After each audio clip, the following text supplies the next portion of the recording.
could get literally clear Pepsi. Yeah, and I think it was higher sugar content than normal Pepsi.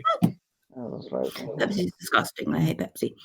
But I do, I don't mind Mountain Dew, and I actually quite like Gatorade. When we used to every year when I was younger, up to when I was maybe 18, we would go to Utah to go skiing. And I always looked forward to going because I got to go to the supermarkets and buy all the like amazing American food that like I actually really quite enjoy. And I'd always buy the blue raspberry. Is it blue raspberry? I don't even know. The blue Gatorade. That's a thing. Blue raspberry is a thing. It's delicious. I love it. But yeah. And Dr. Pepper's also really good as well. Oh yeah.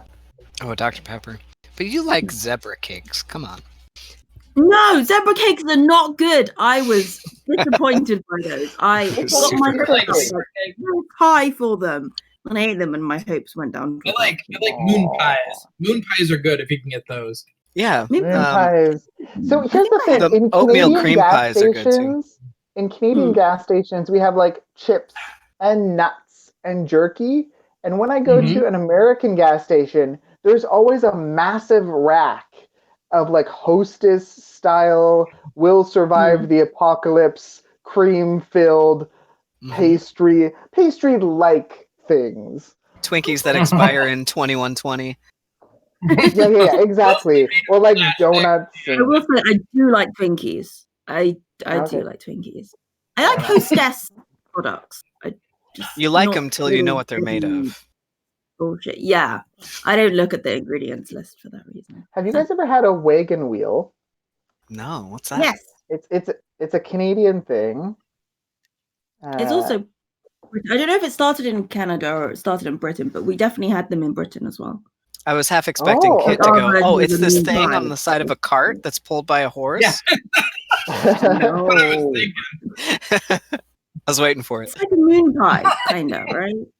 Yeah, kind of. yeah. Oh, wait, I don't want to do that. In America, they call them moon pies. I think it's it's essentially the same. I think they're similar, but. Did you just message it? Yeah, I put it in Messenger. Wagon wheel. Yeah. So they're a little bit better, but it's got. Yeah, but they have like a graham cracker a little bit, so it's not just marshmallow and chocolate. There is like a little bit of crunch. They're pretty good. I think they started in Australia and then they came over to England and then Canada. Just the colonial. They're the only two countries that they're sold in. They're only sold in Australia, Canada, and the UK. Oh, there we go. Seda and I got hooked on, was it Tim Tams? We didn't used to have those here. Tim Tams are so good. Oh my god. Yeah, and then when we went to Japan, Tim Tams were everywhere. Yeah. I think you can get them here now. I think. I get them from Caldi. Probably like an import shop or something You like still that. can't get them in the UK, but you can get penguins, which are not as well. Actually, no, penguins are pretty delicious. Are they made from real penguins? The thing about penguins, I will have to send you all some penguins because they're amazing. I love them, but they're basically like a Tim Tam. But the like big selling point of them is they always come with really, really, really, really bad jokes. Penguin based. Nice. And they're really bad. I love them, but they're so good, and they're really cheap. Kind of like Bazooka Joe. Yeah. Those had the really bad. I don't even know if you can call them jokes. They weren't really jokes. No. All right. Cool. And Marmite, of course. Oh, look. Marmite's delicious. Wow. I remember I got some Marmite from the import store when I was staying with Sada and David for them to try. Yeah, it was interesting. Yes. I think you liked it much. I think Sam liked it. Yeah, it's an acquired taste. I like savory. It's like very umami. But it's you either like it or you don't like it. I like it. But... Yeah.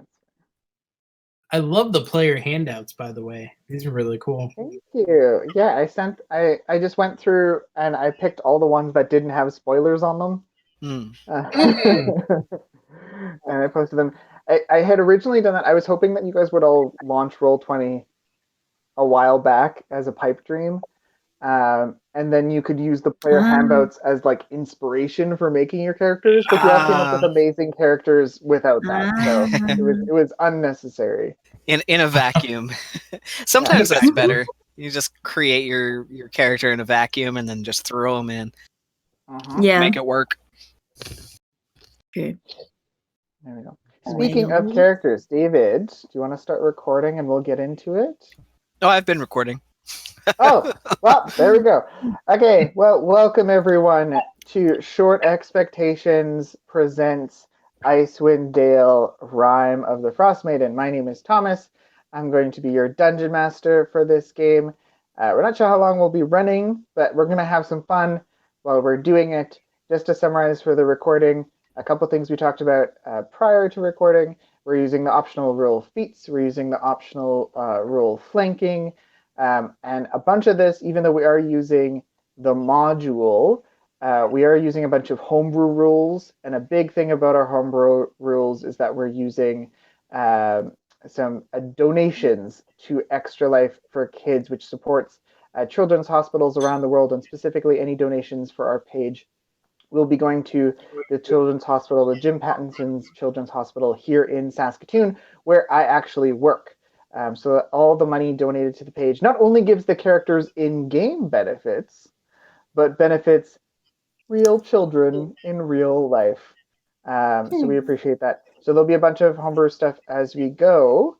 And why don't I bring us into Icewind Dale, and then we'll get to meet our lovely cast of characters.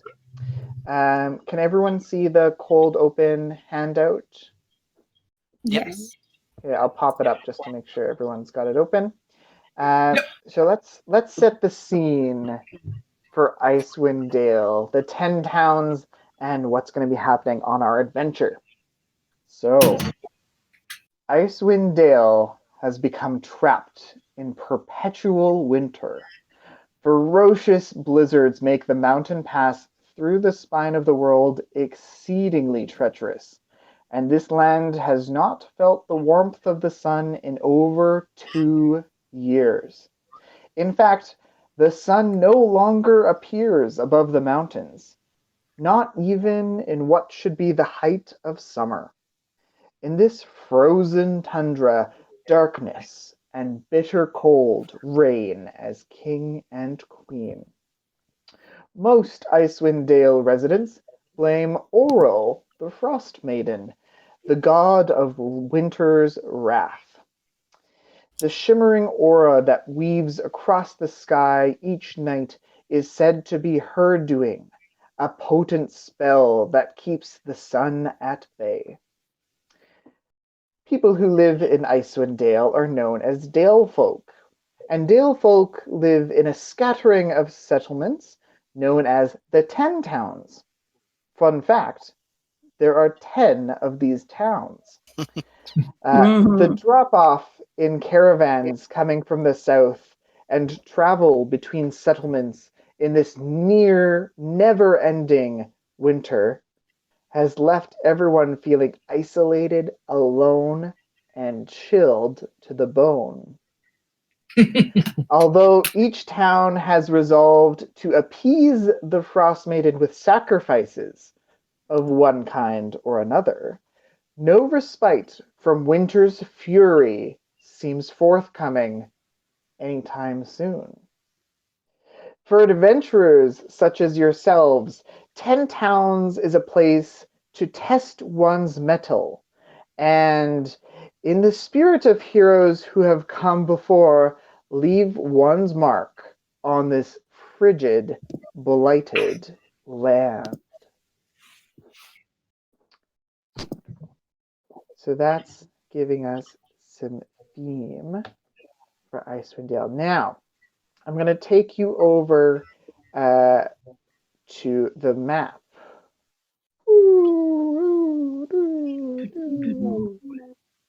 There we we go. Can everyone see the Icewind Dale map? Yes. Yeah. Wonderful. Give it a minute to load. This is a fairly Yeah. high-res map. It's a really Now, nice map. in the module, there are plenty of handouts that say this is for the DM only or this is for the player only, and I think that's bullshit. So, because the player map. Oh, by the way, if you're listening for this stream at home, this stream is probably not safe for work and/or not safe for children under the age of 13. We'll mark it such as on YouTube. Don't worry. Perfect. Yeah. Okay. Just in case. Just as a heads up. Now that I've said bullshit at least once. Oh, there it goes again. Let's get them all out right now. Right now. Bullshit. Fuck. Shit. Twat. Whatever. Yep. Yeah. Take one. Motherfucker. So you can. So the player handout map normally doesn't actually have any of these locations listed, and the intention is that you as players will fill in the map. But I think that's ridiculous. So you can see at the bottom of the map the spine of the world, and that's this mountain range that's in the north part of the Sword Coast. We are playing in the Forgotten Realms universe. However, gods and items and stuff like that come from all over the multiverse to the Forgotten Realms, so we might see some of that happening a little bit later. So the spine of the world creates this barrier, like a fortress, protecting the most north Icewind Dale. And you can see there's a little red dotted trail called the 10 Trail. That is actually the only really safe way, not really safe, the only at least a little bit safe way to make your way through the spine of the world. So all of our players, in one way or another, have made their way through the spine of the world, down the 10 Trail, into the 1010s area, and specifically, you have all arrived in Bryn Shander. Now, prior to coming to this area, you each have received at least two things. First off, you have received a script for custom cold weather clothing. Your patron or whoever has sent you to the 10 towns, or whatever motivation has sent you here, has also informed you that it's really cold up here. On average, the temperature in Icewind Dale, and you can get this just from rumors and word of mouth, averages about minus 40 degrees Celsius or Fahrenheit, because at that point they're almost the same. So it is quite cold on a regular basis. And so if you are wearing your custom cold weather clothing, you are protected from the effects of the cold against your skin and body. Now, that doesn't mean you can easily walk through snowdrifts, and it doesn't mean you won't slip on ice, but at least you're not going to catch cold as long as this clothing stays dry. Here's the catch. In addition, each of you players have received a custom and personalized letter to each of your characters, detailing where to go to start the quest, as well as giving you each some rumors or secrets or little tidbits of information about 10 towns in Icewind Dale, the happenings therein, and potential quests and side quests that might need doing. In one way, shape, or form, and I'll hear from you characters here in just a minute about your journey and how you got to, but we all end up in the town of Bryn Shander. So why don't I move you over to the Bryn Shander map? Here we go. Ooh. Lovely. So here we are in Bryn Shander. Now, can you see the arrows with the words on it? Where it says like Council Hall, Stables, Southgate, Black Iron Blades. We just see houses, like the town. Yeah, there were little like squares and rectangles and.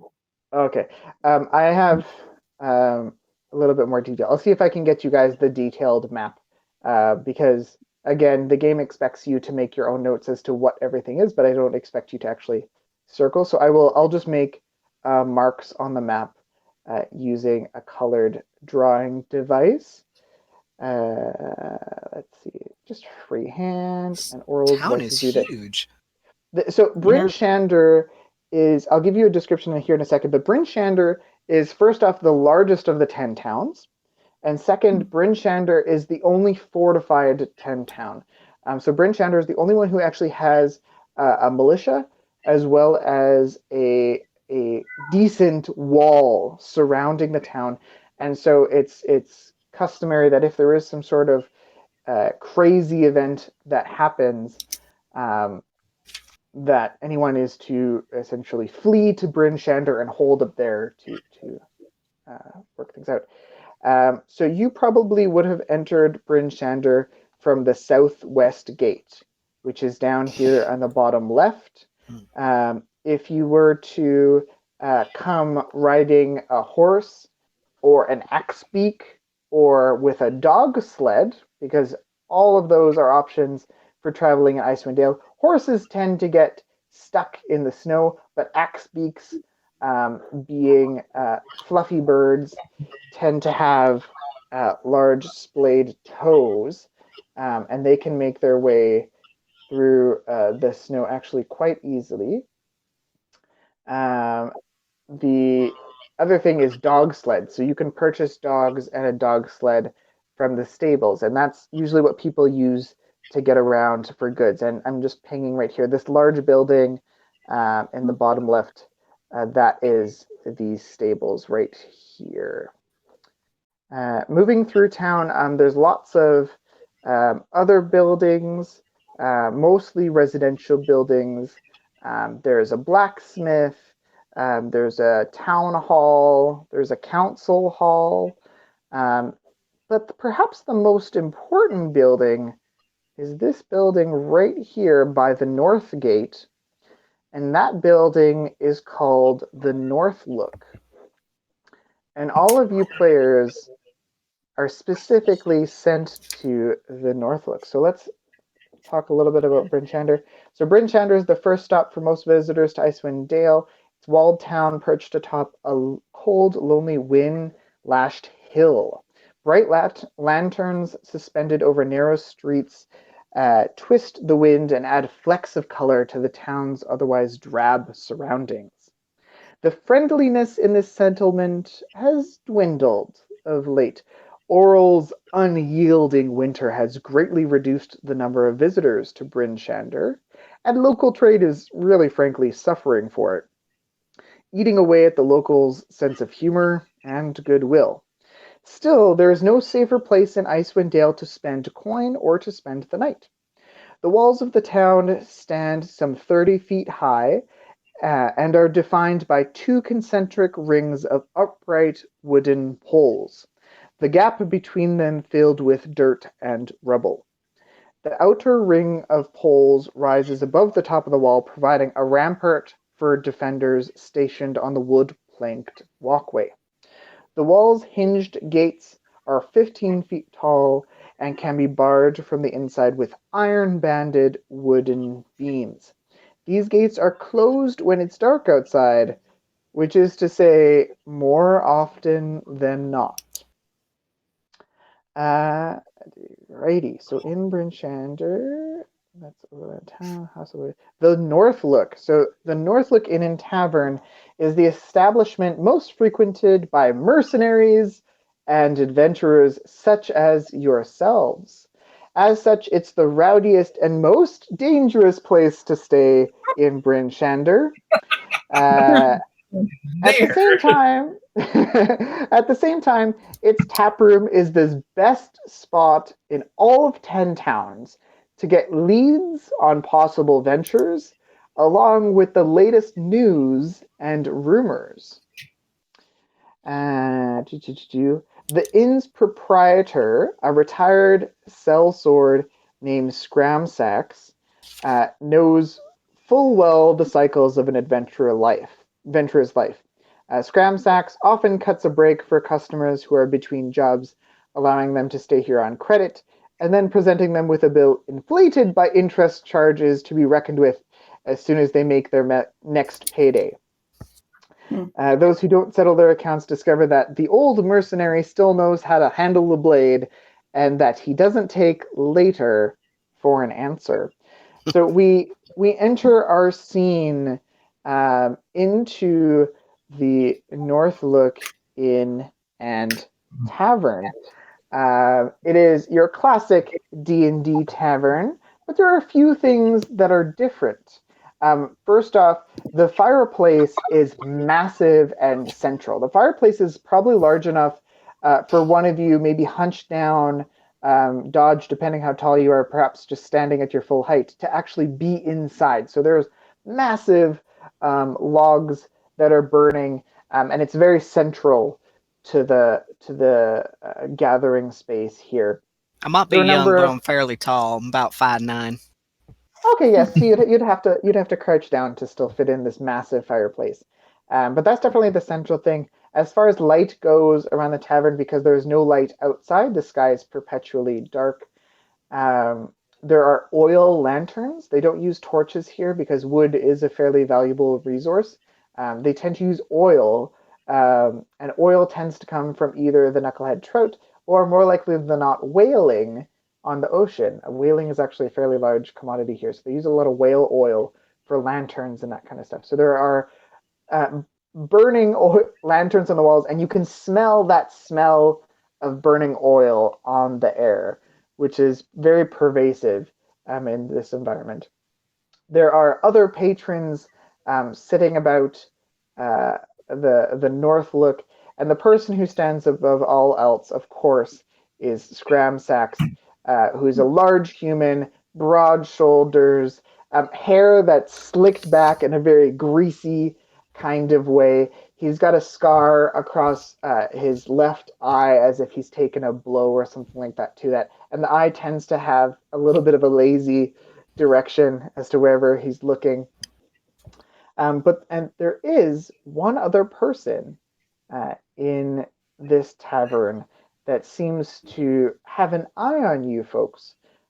You've all arrived, you've talked to Scramsax, and he's given you your ability to stay here as a Northlook Inn, as you guys have all essentially booked ahead of time rooms in the Northlook. Let me see. Yeah. So, there we go. Okay. So before I get into this section, why don't we take some time? I'll get you to introduce yourselves and your characters. Give me a description of what your character looks like, plus or minus what your cold weather clothing looks like, and just give me a little brief summary of how your travel to Bryn Shander or Icewind Dale went. If you met anyone of note, or if anything of note happened on your journey, just tell me a little bit about how your journey was. It might have been completely uneventful, or not. So who would like to go first? I can go first.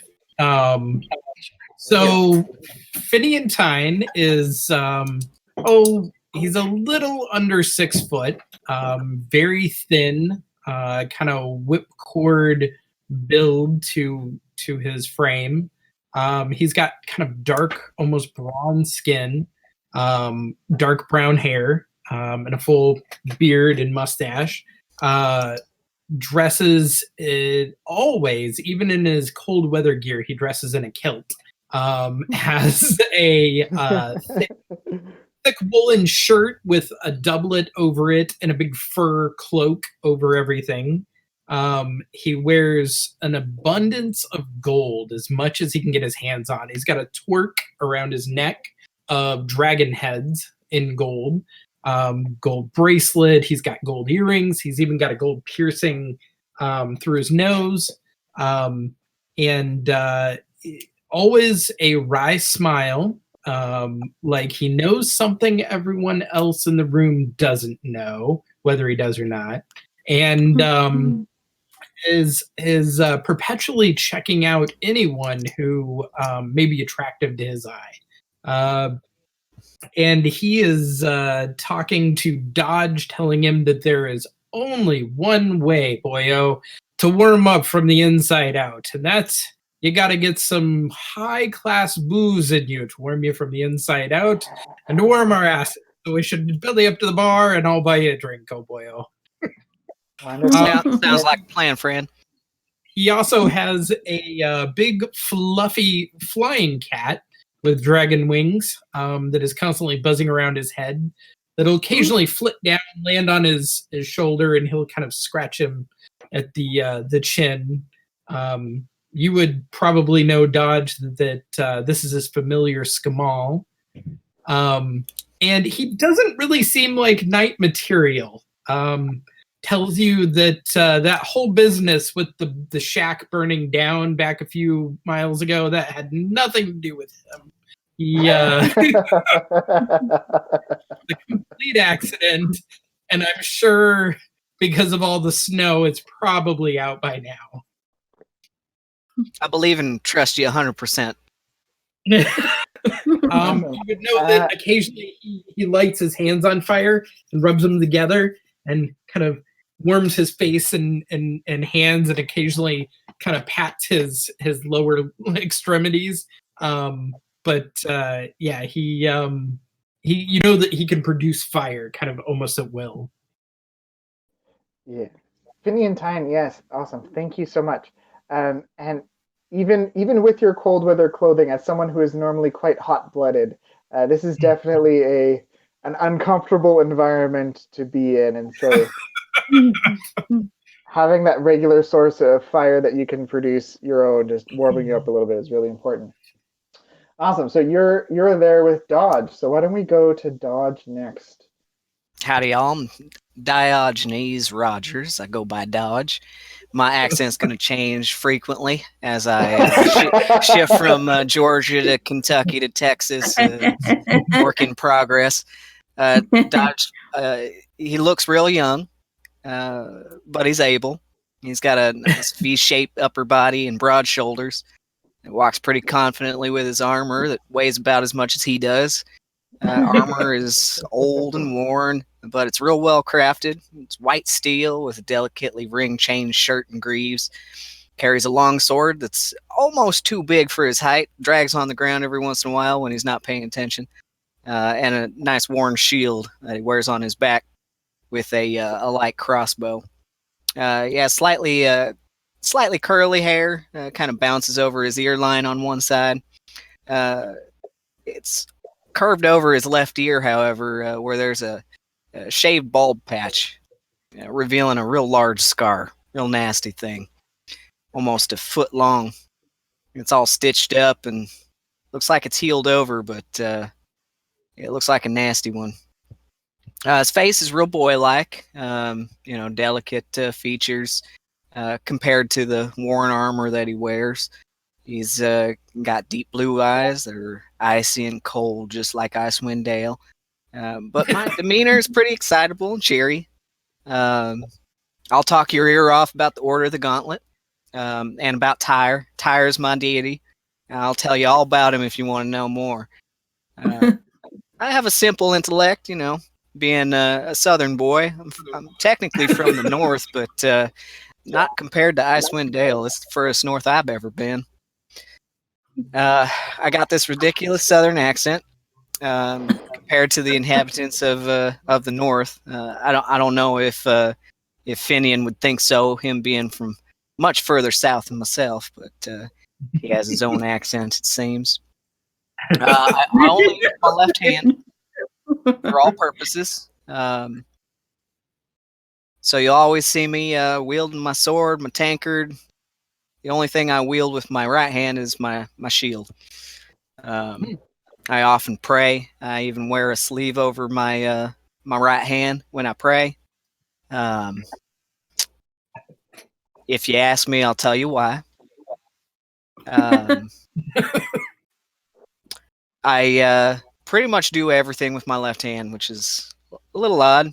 People tend to notice. My right hand kind of goes by the wayside. Fond of animals, especially horses. Ain't too many of them up here. People seem to use other modes of travel. I'm still getting used to that.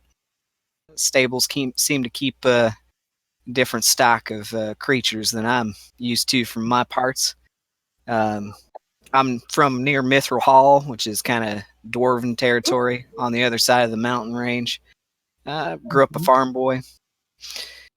And yeah, that's pretty much it. Nice to meet y'all. Awesome. So that's Dodge and Finian Tyne. Awesome. And both of you met on your way to Bryn Shander. Mm-hmm. Why don't you tell me a little bit about, just briefly, how did you guys meet? How did that go down? Well, So I had a letter. I think it had your name in it. my mentors at the church. I was staying at the church of Sune. Is it Soon or Sune? Suni? It's your god. Make it up. I say soon. He was staying at the church of Soon. He had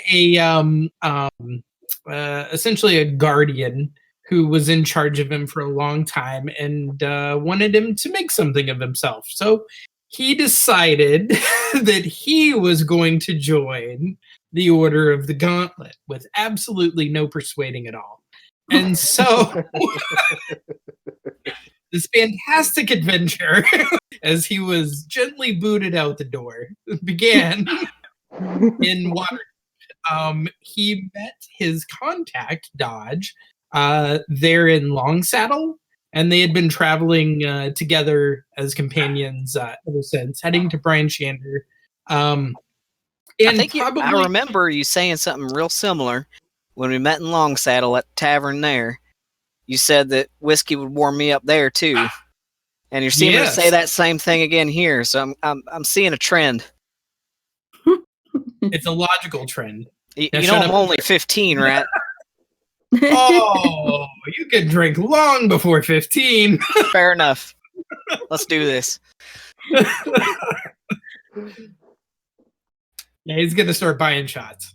Right, well, I know Finian knows kind of the tragedy of my upbringing.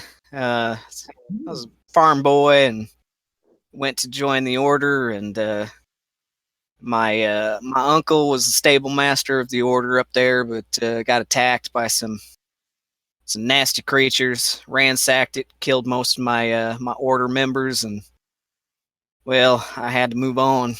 Went back to the farm, and my uncle, he gave me a bit of a task, and so I travel far west to where I was brought up, and met up with Finian in Longsaddle, and we came up here and looking for work, and that's pretty much the story. I ain't never been this parts before. It's very different. I don't really have much experience, and kind of learning as I go. Awesome. So you guys had a relatively unhindered journey to Bryn Shander. Would that be accurate to say? Other than that burned down shack, but I trust you. I don't know what happened there. He must have spontaneously combusted on its own. I don't know. Yeah, I think fire burns wood. It happens. There we go. Awesome. And then thank you so much for that. I'm just gonna give you a quick pop out just because I realized I didn't describe them, but they're a bunch. Cool. These are what the axe beaks look like. So those are the equivalent of horses in this area. Is whatever. There's a bunch of people, usually like messengers or single people. They run around quite quickly on these because it's so cold out. They jump on their axe beak, go to a place, and jump off and get into a place, kind of thing. And last but very not least, the austere and wonderful Jenny. Why don't you tell us about your character?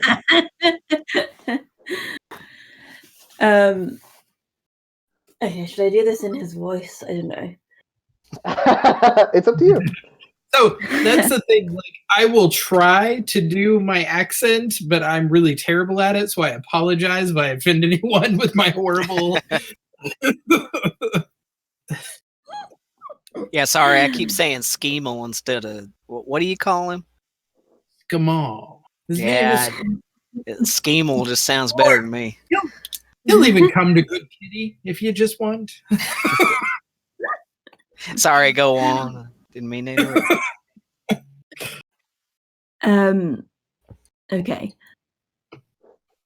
Balbel Alaric is sitting at his table a little bit away from everyone else. He's reading a book, but he's keeping his ears out for any interesting sort of information that might flicker past him. He is tall. He stands at about 6 foot, 6'1". He has the curved horns of a tiefling, pale purple skin. One eye is amber, one eye is pitch black. Ooh, that's Dressed cool. in. He doesn't think it's particularly extravagant, but he tries to be as stylish as he possibly can, wearing his fur accessorized thick winter jacket, and his trousers and his winter boots. He wears little jewelry. His ears are pierced and pointed. And on his left hand, he wears one ring on his little pinky. For those in the know, it is a signet ring. For those who are not in the know, it's just a very nice looking ring. Mhm. He doesn't. No, he has a dagger by his side, but no other appearance of any kind of weaponry on him. He, by his foot, sort of, no, not sleeping, sitting dumpily is a small-ish, squat, kind of chubby penguin who's just sitting there looking up every now and again at Belbalf, who sort of drops a few little bits of food that he's eating. He has a glass of mead to drink with his book. He is not from here, but he is also not nearly from as far south as the rest of his to-be party is from.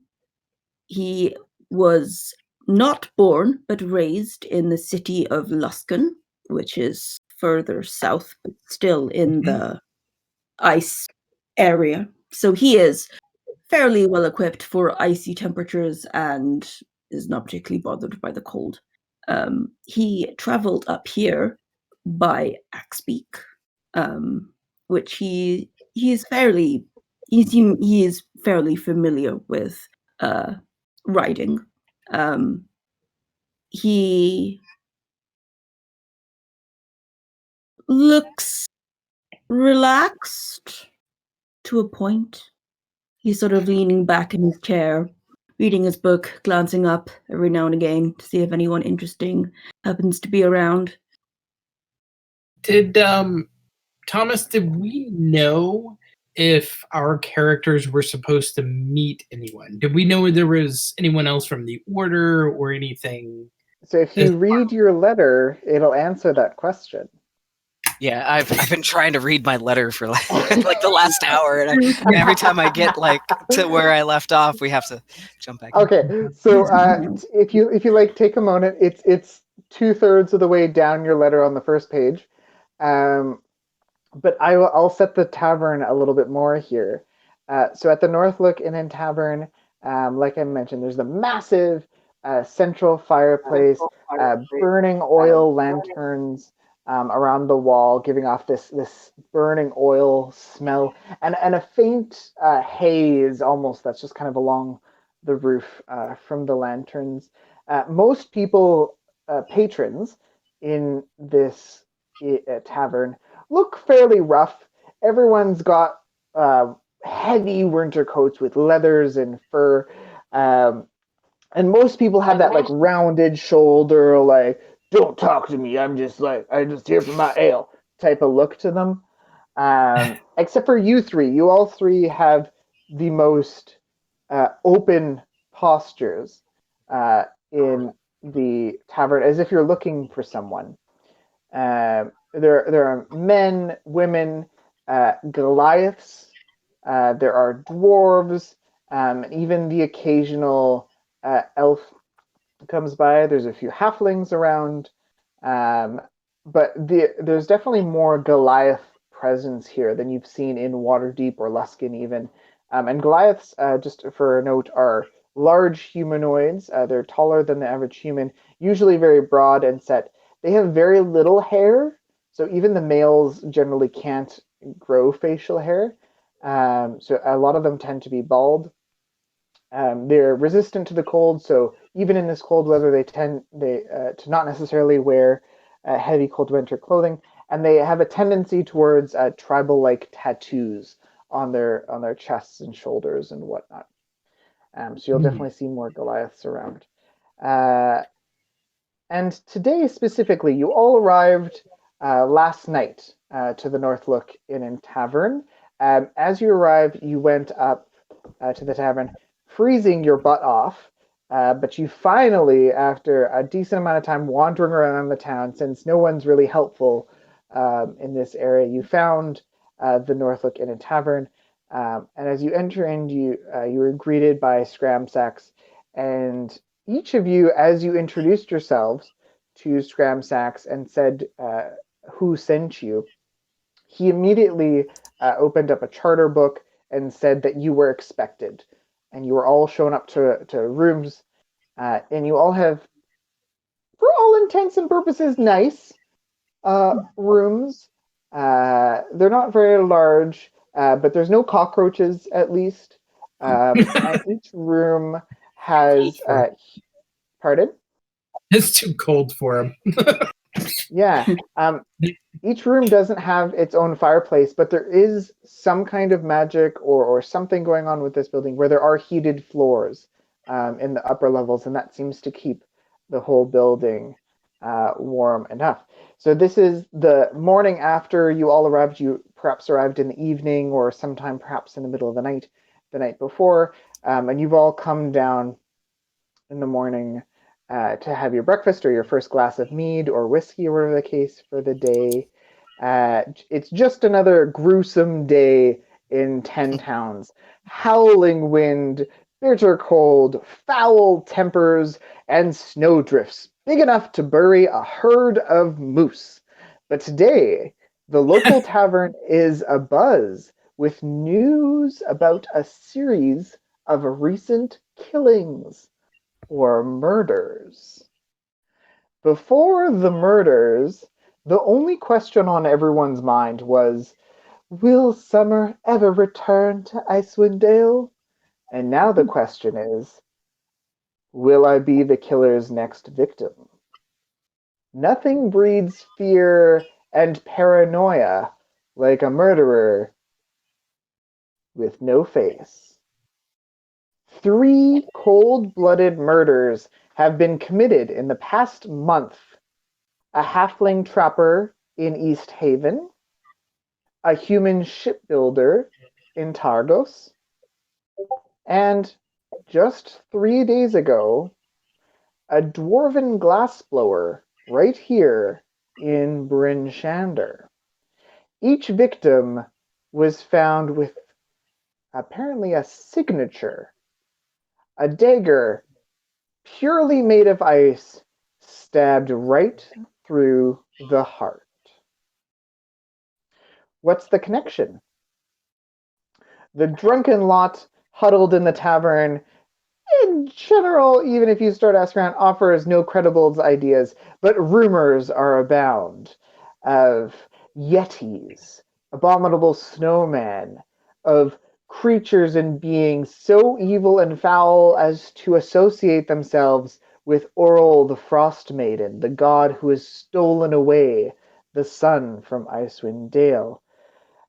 Many of these rumors are abound, but each one seems less credible than the next. However, this morning, one person does kind of stand apart, other than you lot, which are obviously from out of town. Sitting apart is an elderly, in the Forgotten Realms, they're called shield dwarves. with a nasty scar across her nose. So she's got that classic anime cheekbone to cheekbone scar. Who looks like she has quote unquote something worth knowing. She's sitting near the hearth. She has her hair tied back in a proper bun at the nape of her neck. And as many dwarves in the Forgotten Realms, she does have facial hair. However, it is in nice, very neatly braided small braids all along her chin and mustache. And she's wearing very appropriate but very fine clothing. Her clothing appears to be very well off. And she does have a battle axe kind of just resting behind her chair. Let me see, something worth knowing. And she has a pipe in one hand. What's everyone's passive perception? That's like a 9 or something. Passive perception, mine is 11. Skamal has a 15. Let me Okay. have a see. Hey, Thomas, real quick. The person that was eyeing Finian and myself earlier, is that the dwarf? Or is That's this person. Yeah, I jumped ahead of myself. I didn't know if it was that or or if it was Belbuff, because technically we haven't met Belbuff yet. Yeah, no, Yeah, you I haven't. Yeah, I'm not sure about Dodge, but Finian, you have enough knowledge about people to know that yourself and Dodge and this other tiefling person look like they're from out of town. Dodge, I'll leave it up to you as to what Dodge thinks. And Balbeth, you as well have enough worldly knowledge to realize that the other two are more likely from the south. What was your passive perception, Balbeth? 11. 11. Okay, so you don't necessarily notice anything more about her, but your familiar, Finian, sees two things about this woman. Skamal, just resting on your shoulder, seems to be a little bit more keen looking over, and he notices two things. He notices, first off, that one foot underneath the table looks a little bit different than her other foot. And secondly, that this shield dwarf woman, she has a small brooch that's kind of half hiding underneath her heavy winter cloak. And the reason why it catches his eye is it's a symbol that you've seen before, a red background with a golden crown on top of a circular red background. With a golden crown? That's correct.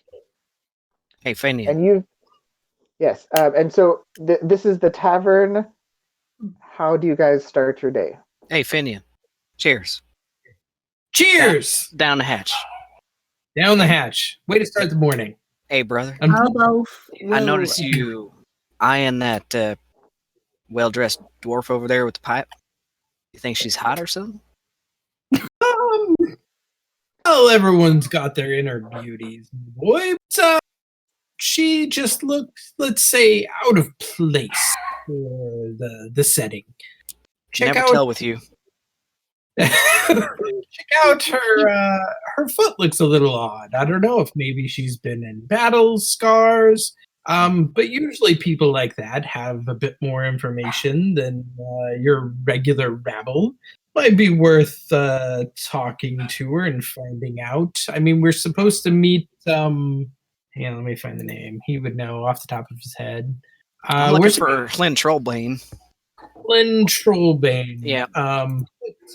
There's been other murders happening here more than what I knew about. I knew about the Order of the Gauntlet member, who was a shipbuilder, but didn't know about the halfling here. So maybe we should do a little information gathering. Yeah, maybe talk to Scramshacks again.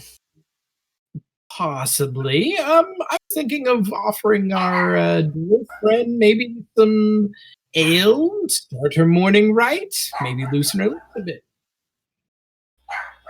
Whilst you two are chatting, Balbelf is just going to stroll over to her with a glass and just sort of spin the chair around and sit down backwards.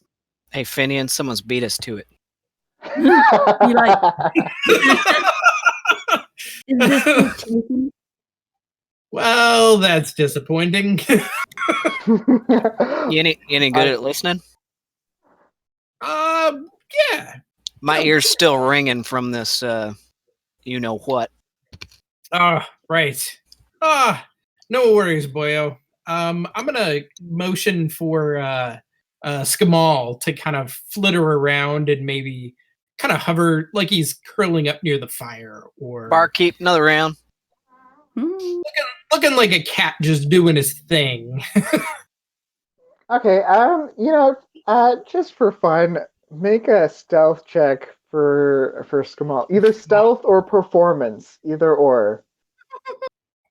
Let's see. I go extras. And Balbeth, we'll come to you in just a minute here. I wanted to see if we could actually hear anything you were going to do. Yeah, exactly. Yeah. Skamal got a 21 on stealth. 21 on stealth. Okay, yeah. For a level 1? God damn. Yeah. He's so you're +4. Yeah. Your dragonfly lynx, being a magical being, he pulls his dragonfly wings close to his back, and he does the paw outstretched, back arched kind of thing, and he kneads the stone ground in front of the fireplace a little bit, and then he looks a little like, this isn't it, and he moves over to a different spot right nearby the table, does the same thing, outstretch, and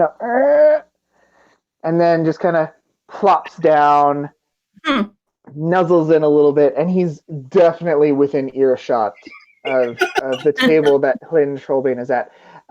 And just as you guys are listening, roll me a perception check, just so I know how much you hear.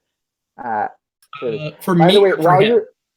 you're, it'll be, well, it's up to you. So you have two options. Option one is you can let your familiar listen, and then he can kind of mentally report back. I don't know how much he can talk to you, but he can at least report back ideas or concepts or those kinds of things or specific words that are heard.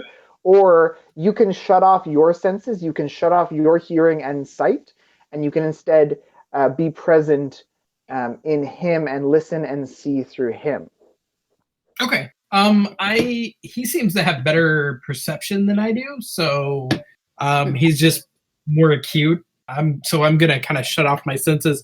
I'm gonna have my beer in front of me and just kind of like he's really focused on his beer, and he's There you go. and yeah, let's see.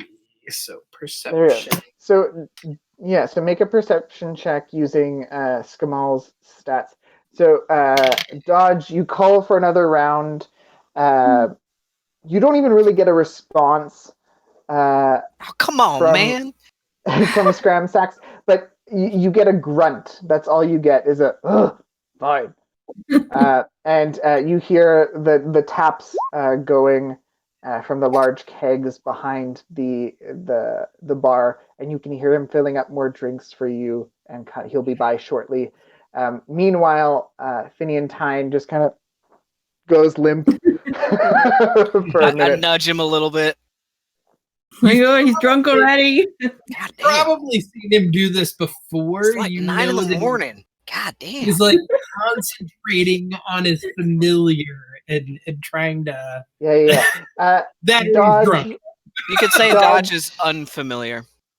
Yeah, Dodge, your intelligence is a -2 and your wisdom is a -1. So why don't you just roll an insight check for me? Yeah, sure. Just to see if you get what's happening. Good.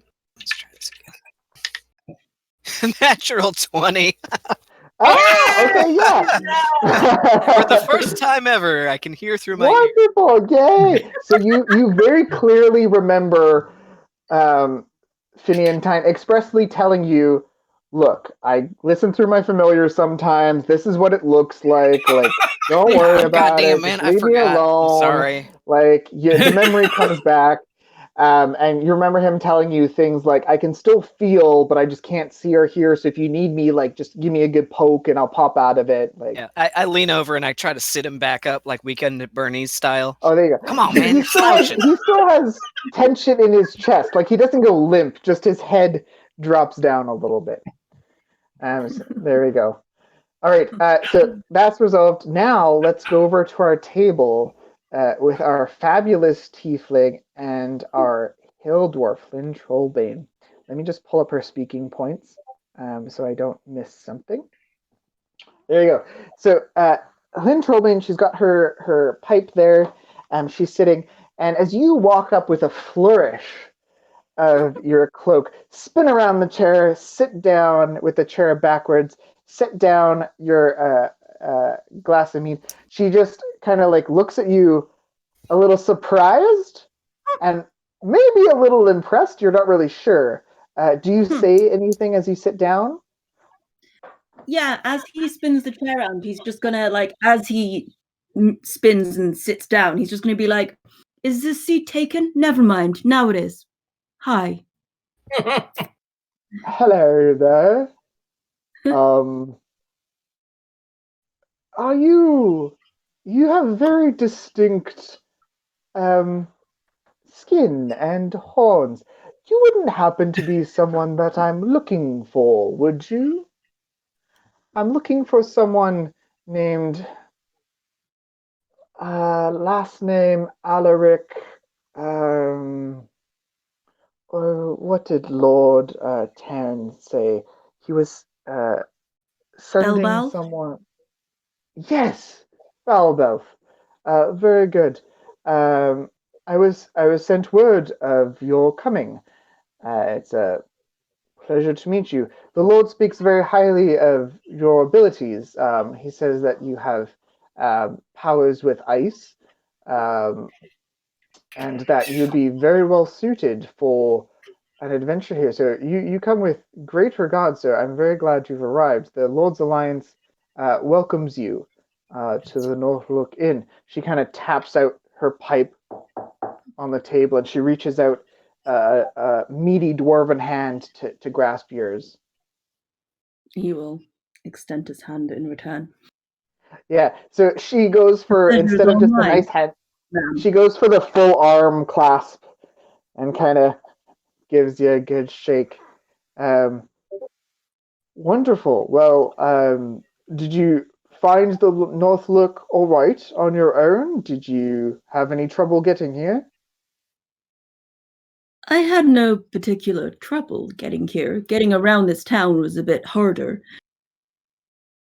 People here are not perhaps as friendly as they could be. Yes, That it's been a difficult 2 years. I was an adventurer for many years before.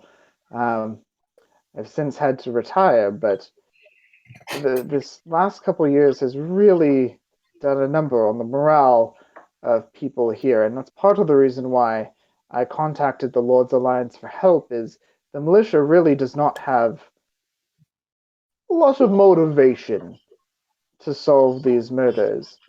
And I hear you have a keen eye and a quick intellect, so I'm happy to have you here. We are expecting a few others. I got word that there are a few coming from the Order of the Gauntlet, and apparently at some point someone from the Emerald Enclave. Have you seen anyone else on your journeys? Hey, Finian, what the hell are they talking about, man? So can Finian come out of it at that point and go and like kind of elbow Dodge and say, "That's our entrance cue, my boy," and he's gonna stand up Come on. for further explanation. Are our drinks there yet? Yesterday night, when I was in the tavern, I did notice these two straggly looking folk at the bar. One of them seemed to wear a lot of armor, and the other one seemed to wear a long skirt of some kind. Interesting fashion choice. Not sure I would go for that myself, but The he Order of the seems Gauntlet is fairly well. traditionally a lot of monks and paladins and the like. So the person in the armor, maybe a skirt from the Order of the Gauntlet. It's what it looked like to me. I feel like this is when Finian would pop out and be like, "It's a kilt, goddammit!" Finian is actually, he's standing up at this point with a drink in both hands, probably. And, Yeah. So while let's give Belbeth and Hlyn just another little minute as Scramsax comes up to you guys with a drink. Right about now is when he slams down two other tankards in front of you, and he grunts and he says, "I'll be 4 copper pieces." And he kind of, as he says 4 copper pieces, he kind of gives you the once over as he looks you guys. And you all have lived overseas, or at least have traveled to Japan. You know what it looks like when someone's doing the whole, like, I know you're not from around here type of look, as he says 4 copper pieces. Nice scar, man. Like, You got me one like it. He's gonna pull out. Kyne's gonna pull out a gold piece and say, "I hope you have change, boyo." And he puts the gold piece down. Scramsax kind of looks around. I don't have any change. Tell you what, keep the gold and keep the drinks a coming. All right. He scoops the gold, turns around, heads back to the bar. Damn, brother, that was some smooth talking. He's gonna look at Dodge and go, "He totally had change." You think so? I thought he was being pretty honest. Thanks for the drink, man. Meanwhile, Balbeth, before these ragtag duo come over to the table, is there anything else you want to ask or speak to Hlyn about? Yeah, he'll just be like, so tell me more about this dwarf that was killed. So you're talking about the friend, the glassblower. His name was Cedric, and he worked in the southeast part of town.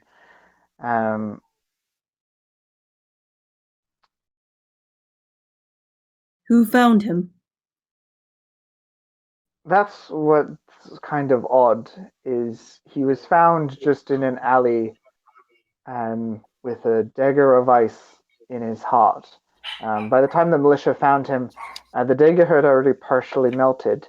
But the thing that strikes as very odd about it is that Cedric was scheduled to be the next sacrifice, or at least the next sacrifice last month, and he seems to have skipped out on his obligations to Bryn Shander. It happens occasionally, but he was supposed to be the sacrifice and disappeared from the public eye, and then found in this alley. Lucky break, I suppose. Say that. Or you could say it's an affront to all of us. Right about that time, Dodge and Finian Tyne, you guys can head over. I didn't. Yeah, I'm gonna turn around, a drink in each hand, and make my way over to where the dwarf and the tiefling are sitting. I follow closely, but behind. Yeah. All right. I assume I'll hear the clunk, clunk, clunk, Yeah, clunk, 100%. clunk, clunk. Armor clanking. right over your shoulder. Yeah.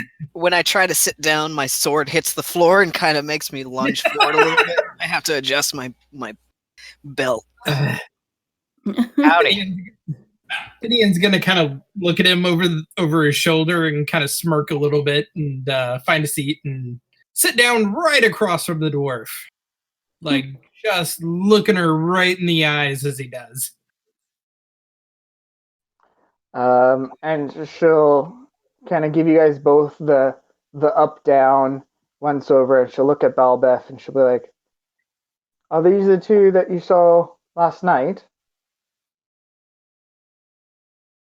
Apparently so. Yeah. Hello there. Morning, gentlemen. My name is Lynn Trollbane. Can I help you? Hey, we found her. We've been sent to find you by our order, the Order of the Gauntlet. We are knights of the Order of the Gauntlet. And he looks around to see if anyone, kind of gasps or. Are you saying this like loud on purpose to try to gain attention? Yeah, loud on purpose, like I'm a Shbal of the Order of the Gauntlet, and we've been sent to find you. Yep. A couple people notice, but no one is like ooh or anything like that. I guess people in these parts don't seem to care about the order.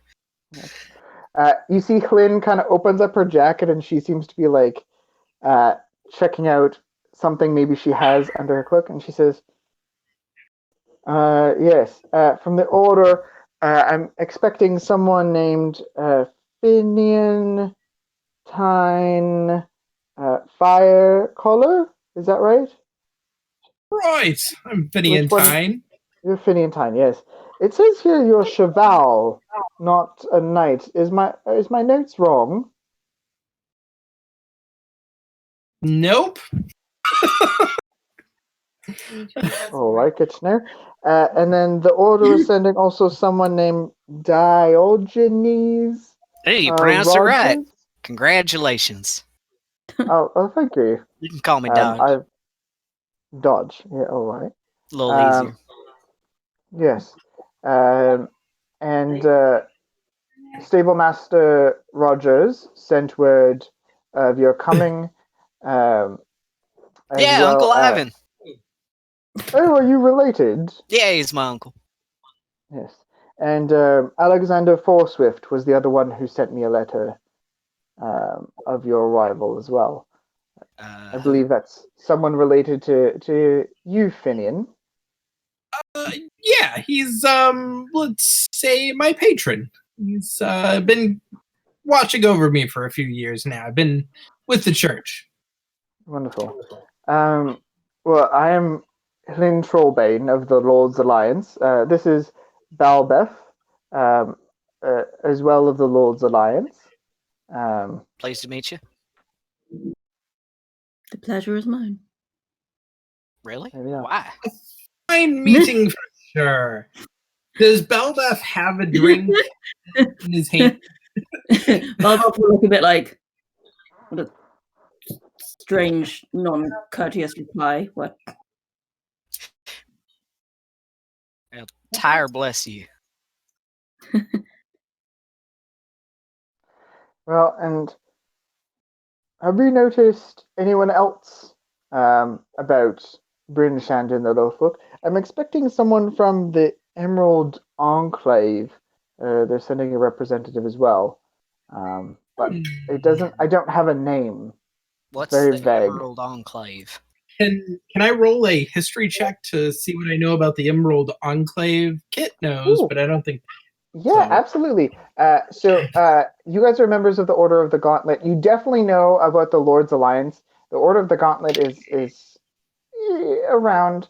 Lord's Alliance is very much like the nobility and like the people in power are all kind of Lord's Alliance members. So that one's pretty popular. But Emerald Enclave is a bit more reserved. So anyone who would like to see if they know anything about the Emerald Enclave can roll a history check.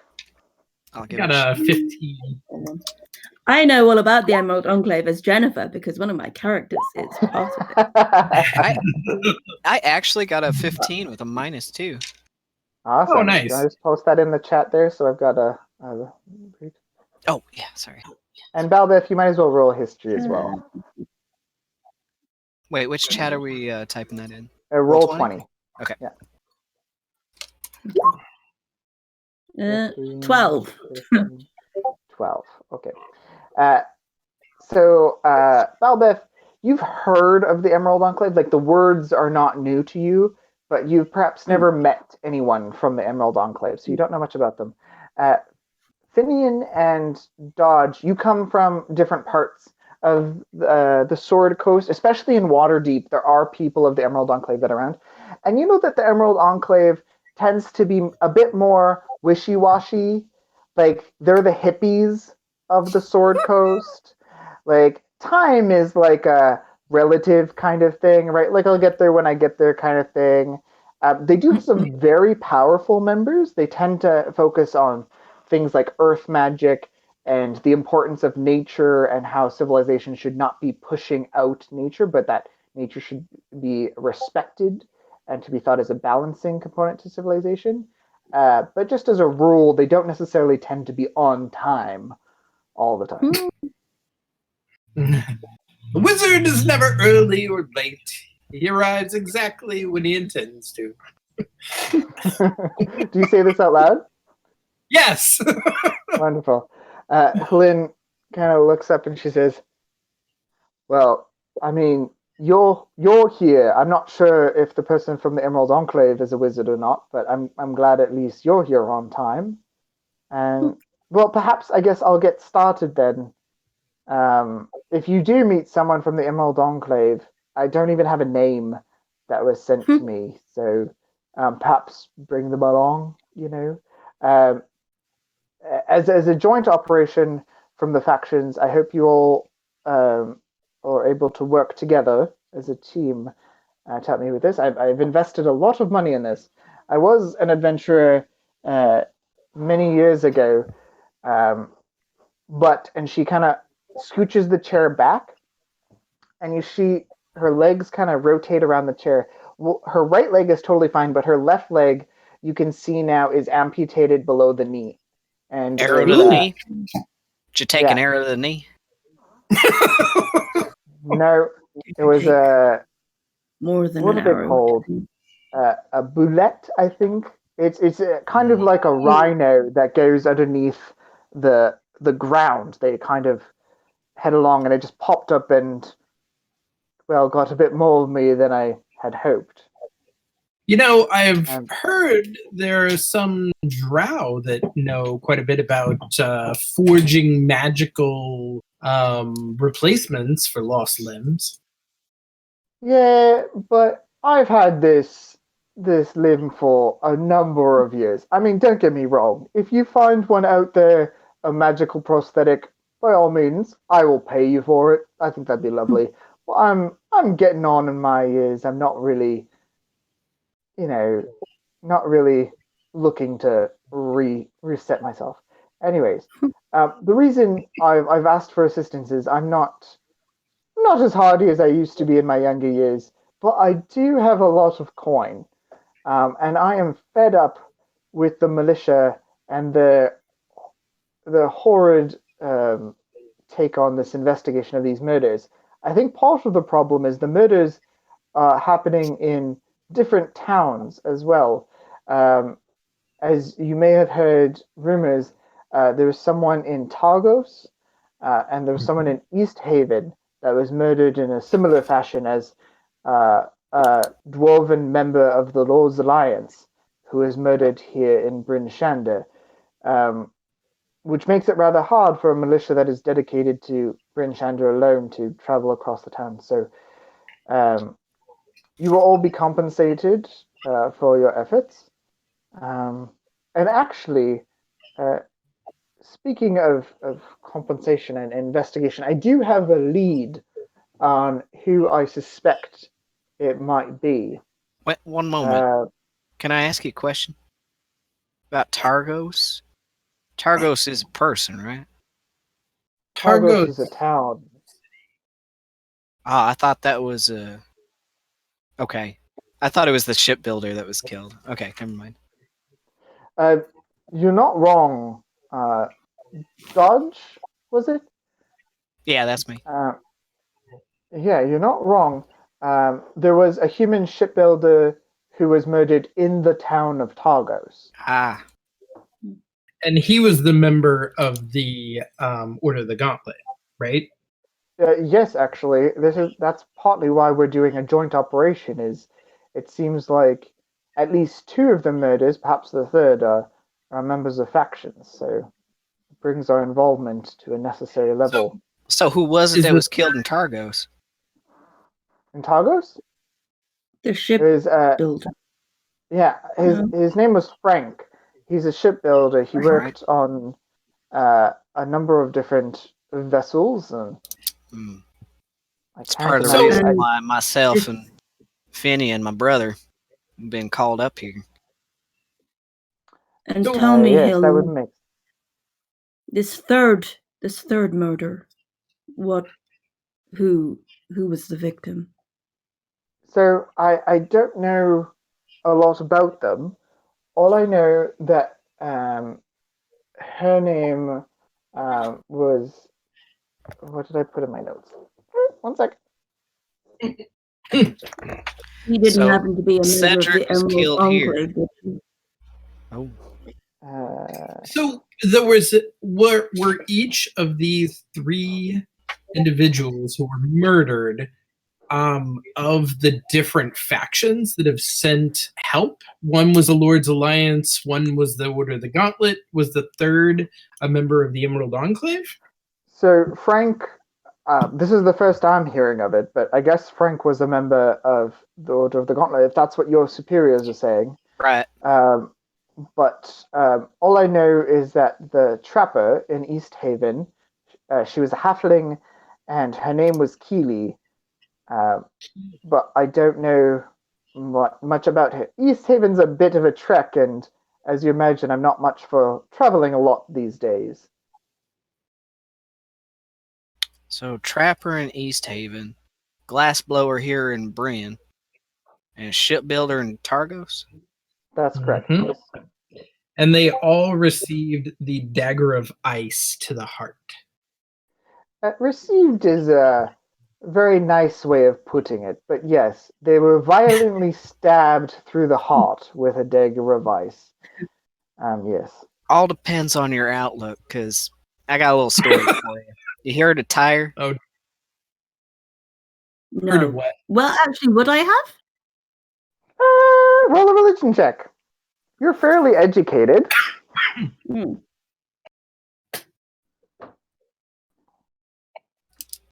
Religion. 12 again. So you don't know of anyone named Tyre. There's a god named Tyr that you know of. Maybe that's what he's talking about. Benia's gonna kind of lean in and say he's got a bit of an accent. No, it You ain't no mean accent. Tyre. It's Tyre. It's pronounced Tyre. I met him in a dream, all right? Tyre is written Tyre. I ain't know how it's You written. mean I just know how it's pronounced. Think you would have Sometimes, corrected me if I was wrong? sometimes the gods talk what? to us Did in you our go to own war? language. Anyway, I digress. So, your unfortunate injury, Tyre had a similar one. It all depends on your outlook. Now, you could see it as, being gifted a nice spike to the chest or whatever, or you could see it as, us all coming together for a purpose. And that leg of yours that's gone, you can see that as giving you some purpose. Tyre lost his right arm, but he gave it up. See, Fenrir, Wolf God, the only way to lock him away was to give up his arm, so he did it. With all due respect, I don't think Hill necessarily gave up her leg to this weird barbering rhinoceros. I'm just saying, you gotta see the silver lining. You have to see Yes, the things that negative aspects give us purpose. Yes, boyo. There's a plan. You're right It's a beyond plan your for years. everyone. I'm just not Point. going to talk about that anymore. Moving on, you're here to do a job. You're hired. We don't have to make small talk. I'm going to tell you details about the job, and you're going to do it. All right? Sure. Fair. To the point, I like that. You said you had a suspect. What's the suspect? Yes. There's a man named Sefik Caltro, and I'll type it in the Roll20 chat just so you can spell it, because it's one of those like fantasy names that no one can. There's no reason why it needs to be spelled the way it is, but it is. Sefik. Sefik. There. So Sefik Caltro. Caltro. So here's what I know. Sefik Caltro works for a small traveling merchant company called Togs. Hogs. Togs. T-O-G. Torgs. Togs. A traveling merchant company owned and operated by a very shady dwarf named Torga Icewind. You can see she's very creative in the name of her merchant company. Sefik works for Torga, and as you can imagine with a traveling merchant company, he gets around. He's quite charming as a man, or whatever he is. He makes friends rather easily, and is Torga's personal bodyguard. So I assume he's good with a blade. However, I don't ever see him wielding one or anything like that. His victims come from the only 3 towns that sacrifice people to the Frost Maiden on nights of the full moon. The new moon. On the night of the full moon, sacrifices are offered to the Frost Maiden in the hopes that maybe that will appease her and cause her to drop her perpetual darkness. And I realize that you're not from here. I grew up in Waterdeep originally. I'm part of the Lord's Alliance. But this passes as civilized behavior here in Icewind Dale. Maybe these victims found a way to keep their names out of the drawings, and Sefik found out they were cheating, so he killed them. We know that Cedric skipped out actually when he was supposed to be sacrificed last month, so perhaps the other 2 did the same, or perhaps they're just avoiding being the drawings. And you know what? My other theory is that perhaps Sefik is just a pawn of the Frost Maiden going about and doing her work. How? Anyways, I did some investigating for you before I needed to rest. I followed Torgs for a 10-day as it moved from town to town. They have quite the devious little enterprise. I'm not really concerned about what they're selling or who they're selling it to, but what struck me is how comfortable Sefik Caltro looked in the weather. It's really odd. No coat, no scarf, no gloves. It was like the cold couldn't touch him. This was Sefik? Yes. Kiss of the Frost Maiden, indeed. Is Sefik a wizard of some sort? I mean, there are plenty of spells that can protect you from the elements. I don't know. I've never seen him cast any sort of magic. 1 second. Okay. So does Torga travel with Torgs also, or does she hold up somewhere else? 1 second.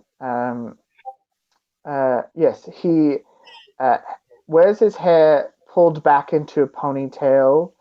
No facial or body hair. Frequently, I see him dressed in a stylish vest with matching pants and boots, similar in style to mariners of the southern Sword Coast, but he never wears any armor. He never wears any cold weather clothing, and the only thing magical about him is the striking feature of his eyes, which are deep blue, as if frozen ice.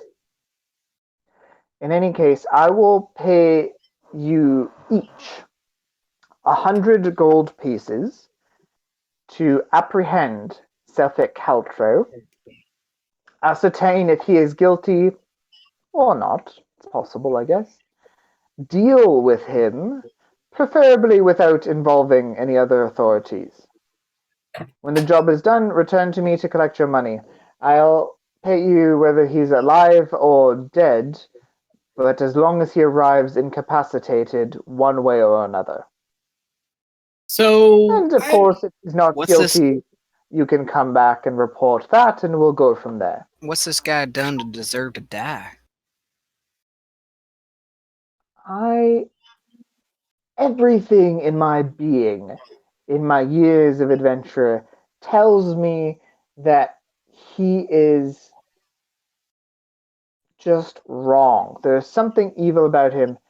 I believe that he is somehow making these daggers of ice, finding them, conjuring them, something, and is using them to murder these people. Finian, It's up what to do you you think to about all find this? the guilt and I'm all ascertain about it. justice, but I ain't no killer. I would prefer to maybe capture this individual and figure out what they know. I mean, a dead asset is not really an asset anymore, so let's take him if we can. But I have some questions that may Yes. fill in some of the gaps here. Sure. How Go ahead. are the sacrifices chosen? How did these people know that they would be sacrificed to the Frost Maiden, and why? And So how would you dodge your fate? 1 second. Let me pull up the section. Hey, Finian, can I have another ale? Absolutely. He's gonna wave to the barkeep to keep him coming. He gave him a gold, so I'm gonna lean into Finian real quick. Hey, man, what do you think, man? This doesn't sound. it seems like there's a lot of leaping to conclusions here. I agree. I'm not sure why We ain't this getting no proof. I don't know why the dwarven woman thinks that this man was killing them. There doesn't seem to be much of a connection, but hey, 100 gold is 100 Yeah, 100 gold. I mean, She yeah. speaks up. She speaks up. Let's bring him in and see what he knows. The only proof I have is everything in my being tells me Suffolk Caltro is evil and up to no good. He was in the towns in question when the murders happened, and, well, the people were killed with daggers of ice, and Suffolk has some sort of ice cold blessing of the bloody evil Frost Maiden, something. He never wears any sort of cold weather clothing, so he must either he's a freak of nature or he's made some kind of evil deal with Oral, who keeps us in this darkness. You did say you're an adventurer, right? Insight check. Can I do an insight check on that? Sure. Okay. I mean, I've not been in the game long, but I know there's plenty of spells, and things that would be able to shrug off the cold without much effort. You know what? What I'm paying you for is to investigate him. Fair enough. I think he's guilty. I'm paying you to investigate him, ascertain his guilt at your skills. You're a member of the Lord's Alliance. You two are a member of the Order of the Gauntlet. All of you have authority in your own way from your factions. Ascertain his guilt at your convenience. Well, my Uncle Ivan vouched for you, so good enough for me. Where would we find Sefik? Where does he So usually the live? Torg traveling caravan, they travel around quite a bit. I had followed them for a 10-day before I had to quit. But they're definitely in one of the 10 towns. You might have to ask around a bit more to see where they last. They're not in Bryn Shander, that's for sure. I'm not sure. I think they were It only last I leaves knew they were headed east. Shander headed east. That's right. You there, Finney and Tyne, you'd asked about the sacrifices. Yeah. So it started just over a year ago.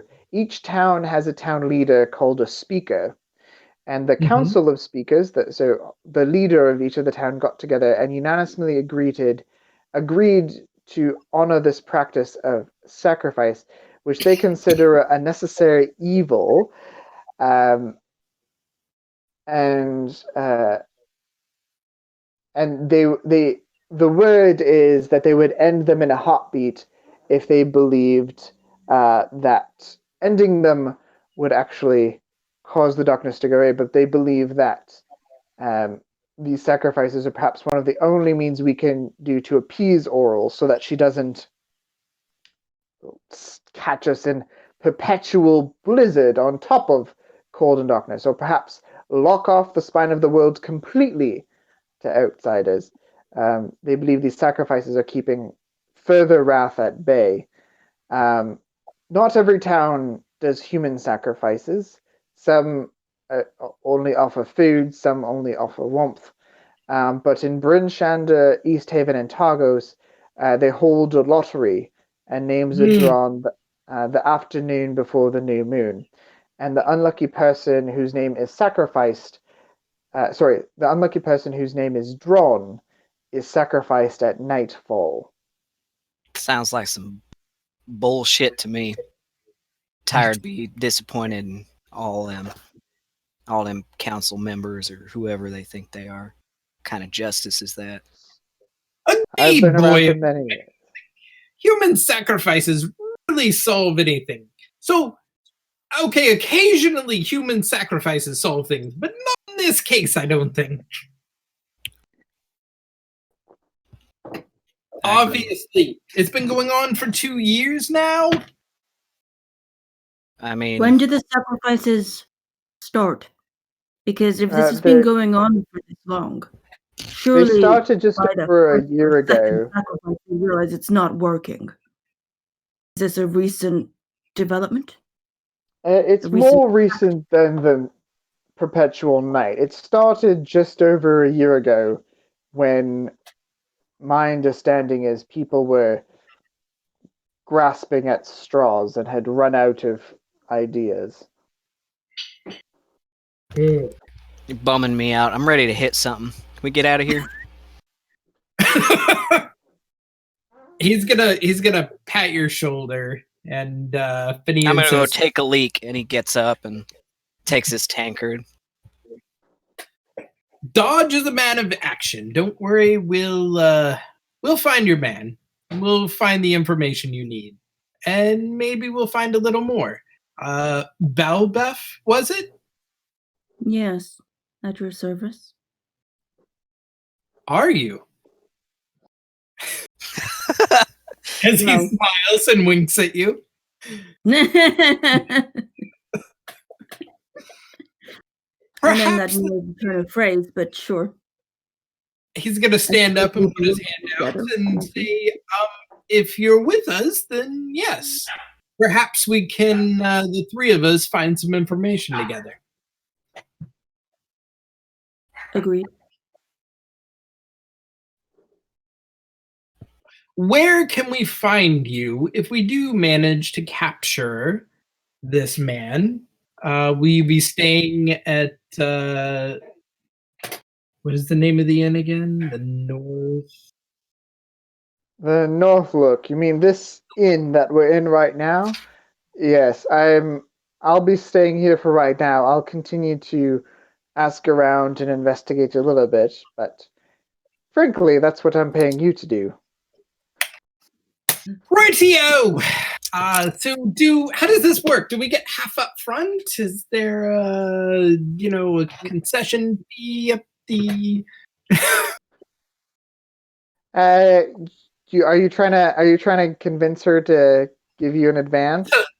Yeah, to give me an advance. Of course. Go ahead and roll persuasion check. Right. What's my persuasion? Oh crap! I have no charisma.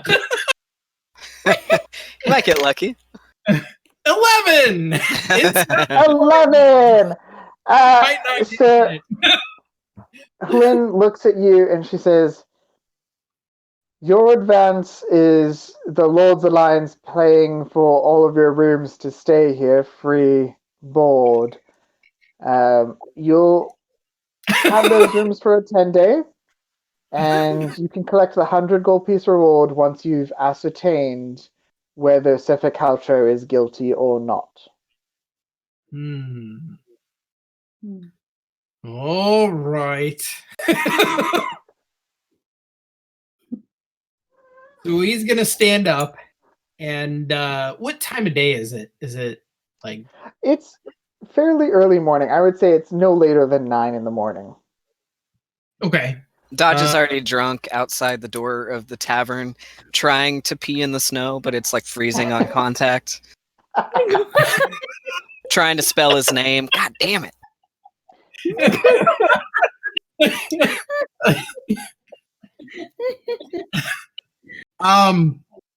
Yep. Tyne is going to stand up and offer his hand to Balbeth. And let's go gather some information. I have an idea. Although, so is Phineas Finian? But he goes by Tyne. You can either call him Phineas. Body temperature like significantly hotter than an average person. It probably is, Thomas, since he's a fire. What was the question? Sorry. Is he significantly warmer than most humans would be? It's up to you. Your fire genasi can manifest in many different ways. So however you want to do it. Yeah, I'd say he's a little bit warmer than your average human. He runs hot. Balbov will sort of, as elegantly and unrudely as possible, extract his hand from yours and look at it briefly and be like, "I don't mean this in a bad way, but you're quite hot." Oh, thank you. I've been looking for a compliment all morning long. I mean, don't get me wrong, you are attractive, but you're also quite... He's going to spin a little circle and kind of bow to you.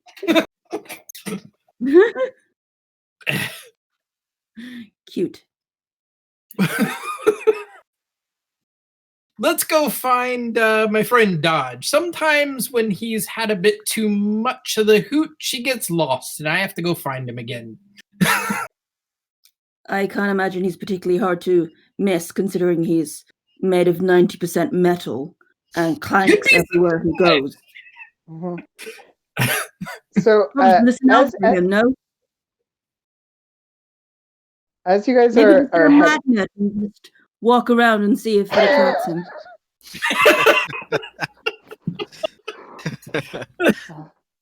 As you guys are collecting, I'm assuming you're collecting your things and you're getting ready to leave the tavern. Is that right? Yeah, and he's gonna kind of go, "Come on," and he's gonna wait for him to kind of hop up on his shoulder. I don't know if they had noticed they were being spied on, but that's your cat, is it? His name's I'm Skamal. familiar too. And he will gesture extravagantly down to Ling Ling, who's just like plodding along, like. Well, that's an adorable little bird creature. What do you call it? Would you know what a penguin is? Like, Have I ever seen a penguin before? Yeah, no. Well, so you grew up in Waterdeep, right? Of a penguin. Yeah, Make mostly a. in water.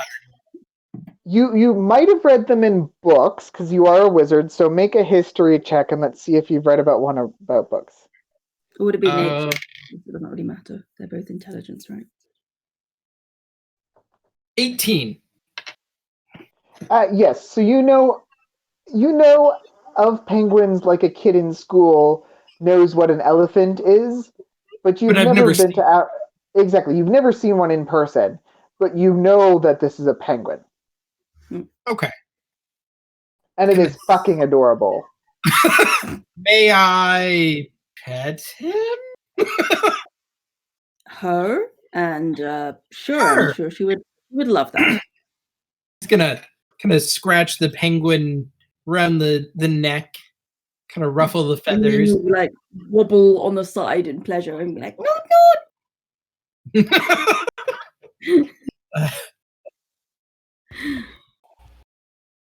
Yes, she's delightful, isn't she?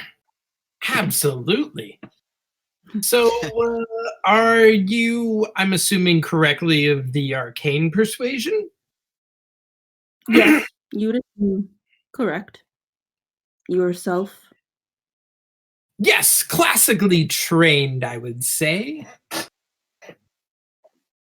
Meaning what exactly? Oh, books and such, learning formulae. Fair enough. I am not particularly one for books exactly. Although my teachers probably, well, yes, no, my teachers despaired of me, but that's neither here nor there. He's gonna start heading out looking for Dodge at this point, hoping he hasn't wandered off after, getting pissed. Yeah, when you step outside, he's literally 10 feet from the door peeing in the snow. Yeah. Okay. So Dodge, I need you to make a dexterity performance check. How do I? Write your name in the snow. Performance based on dexterity. So Charisma. I use my dexterity bonus. Maybe. I think we lost. I think we did. Yeah. Yeah. Because it's normally charisma. Oops, sorry. There we go. blanked for a We minute. got you back. Yeah, so according to the PHB, you can make a skill check with any ability score. Okay. And this is dexterity because you're trying to spell your name. Right. And if you're proficient in performance, you get a little bonus for added flair. So basically, I'm not. you're not proficient in performance, so it's just a straight dexterity check. Yeah. Okay. Really a 9. 9. You get a D. And a D minus or a D plus? Well, you're working with the D. And you get a D and then an O, and then you realize you wanted to spell Dio, and you go back to do an I, and then you run out. Damn it!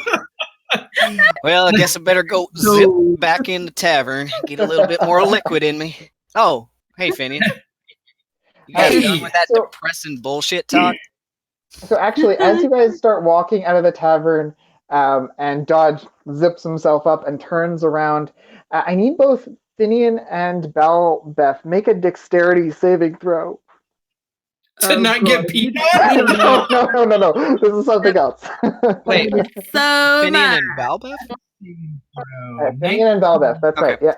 I get a +2. Okay, 20. Oh, yeah, okay. 19.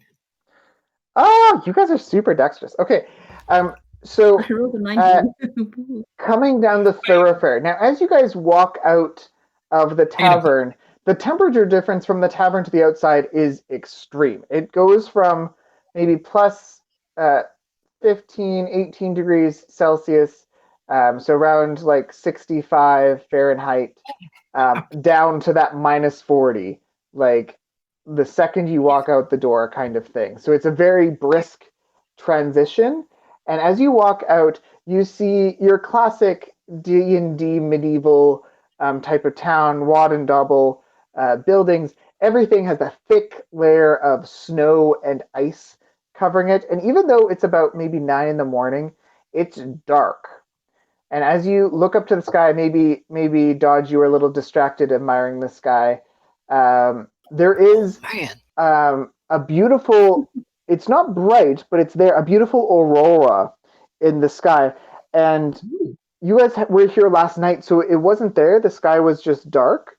But now that it's daytime, you see an aurora in the sky that appears to be kind of almost circular in nature. And it's about the position of where you imagine the sun would be. But other than that, it's dark as night out here. And as Balbeth and Fimian, you guys exit the Northlook Inn and Tavern, there is a group of people rushing past the Northlook, almost barreling you over. Both of you dodge out of the way just in time, but the three figures, short, maybe about 4 feet tall, huddled up in thick coats and whatnot. Two of them trip as you guys dodge on the snow and ice, falling flat on their faces. And the third one calls out and says, are you guys okay? Oh, come on, we need help. We gotta go find maybe, I don't know, the militia, someone. We gotta get help. Come on, get up. Are they close by? They're like right in front of you. Like they almost ran into you, but you guys dodged out of the way. And Dodge, just as you're zipping up, you see this out of the corner of your eye. Man, look at them pretty colors. What the hell? Sorry, what was that, Balbeth and Finian? Balbeth will bend down and offer his hand to one of them. Finian's just going to point to them and say, they've had way too much ale. And he's going to start making his way over there to try and help them up, assuming that they're way too inebriated. Yeah, they're like right in front of you. Like they were running past the entrance of the Northlook, and they almost bowled you over, but you jumped back just in time.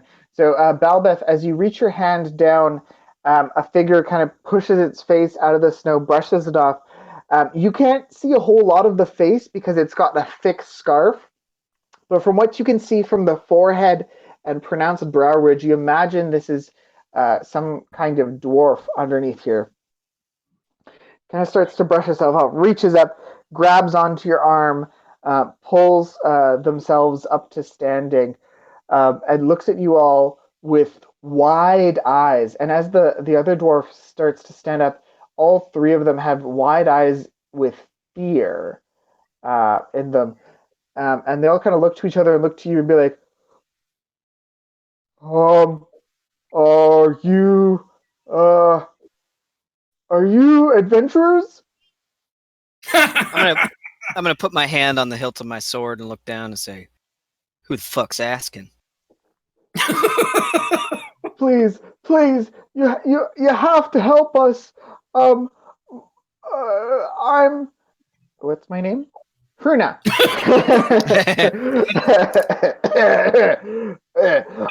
Hruna. Can you spell that? This is Hruna. Okay. Runa? Yeah, Hruna. This is Crux and Storn. Korux. Oh shoot, K-O. And Storn. You don't see a whole lot of difference in the three of them as they're introduced because they're all like very bundled up. But Hruna goes on. She says, "We're in serious trouble. We're survivors of a group of dwarves that were tasked in delivering a sled full of iron ingots to Bryn Shander. But this fucking massive yeti just came out of nowhere and killed my brother." Stop the talking. rest of the yeti took Ubok, just tore him limb by limb. Quit your blubbering. Look at me. Point the shipment. to where the we yeti. need to get the sled back. We need the shipment of.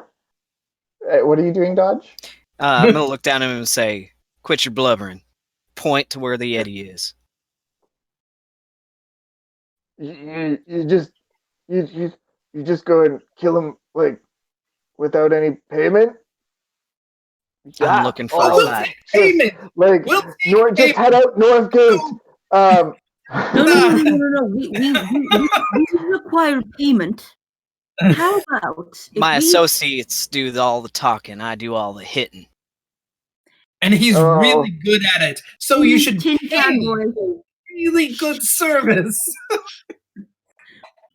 how about if we solve your Yeti issue for you? You give us a part payment of those ingots you're carrying with you, or Pine's the gonna lead into payment Dodge and say, that "Can you were going to get for them. How does that Can you sound? really?"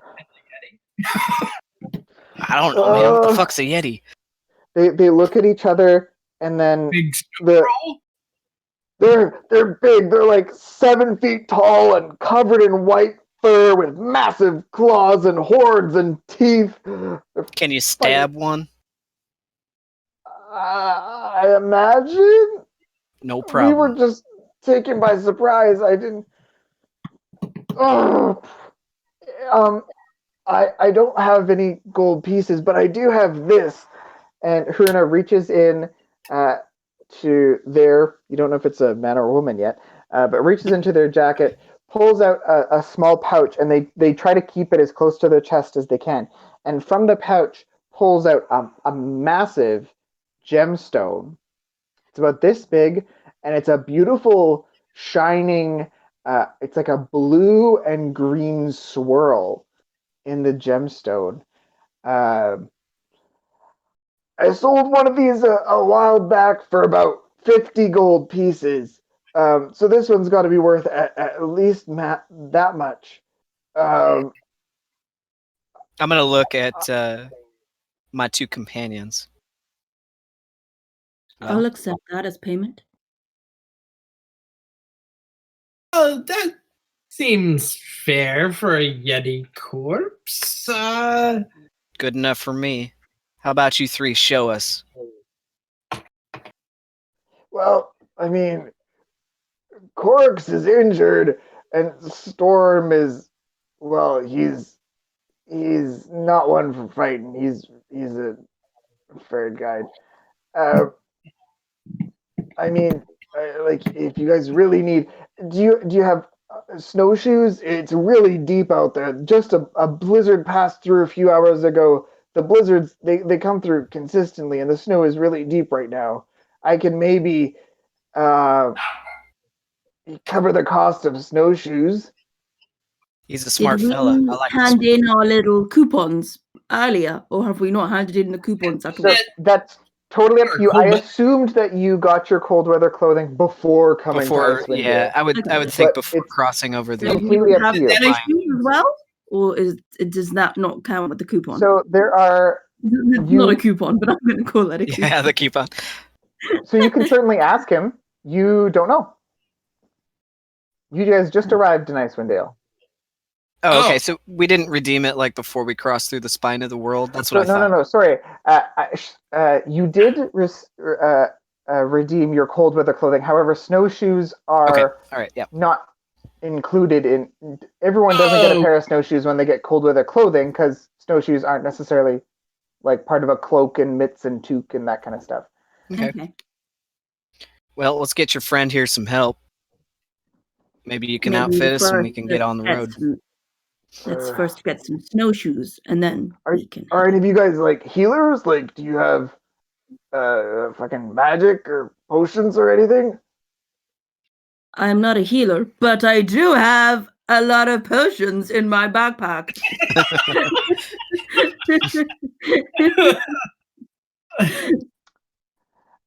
You see the one that's called Storin is kind of holding their stomach quite tightly, and Albert will look like you'll see like a sort of a flicker of like distaste cross his features very briefly, and then they'll like refix themselves into his like usual sort of slightly haughty demeanor. Insofar that he didn't realize he'd have to use his healing potions on this person who's not. I mean, Storn, we were just gonna go back to the shop, and get him patched up there. If you have some healing to offer, I mean, you're the fucking nicest people in all of Bryn Shander. No one just hands out healing like. But if you wanna, if you can help, I mean, we wouldn't say no. Finian is I ain't got shit. wise at this point.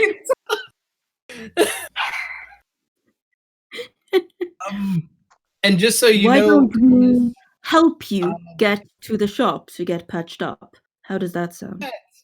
fair. Sure, yeah. We were taking the shipment to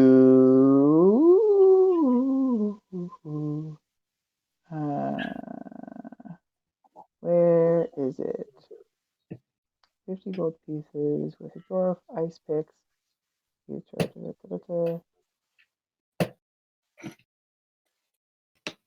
Albaf wants to keep the potion so we don't die against the enemy. Oh, there. They were headed to a shop called the Black Iron Blades. It's the blacksmith shop in town. Black Iron Blades.